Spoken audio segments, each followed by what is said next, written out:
So as much as what's going on inside of Blade Show, there's a lot going on outside. In fact, there's an obstacle course right over my shoulder, but I'm not talking about high jumps, hurdles, or hoops. I'm talking about balls, bottles, and boards. They're cutting it up. It's the BladeSports World Cutting Championship for men and women. It all happens here at Blade Show 2018. This is the only place that it happens, and watch your back.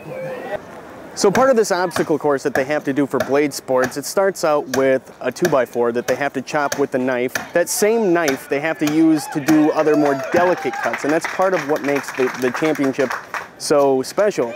After they get done chopping on the board, they have to chop something like a straw, a drinking straw that's just sticking up. They have to do a hanging cut of a length of rope that's just hanging loose, which is very difficult to do. And one of the biggest splashes in the entire course is when they cut a big row of bottled water, which of course gets a little bit messy, but it all ends with chopping another 2x4. It is physically exhausting.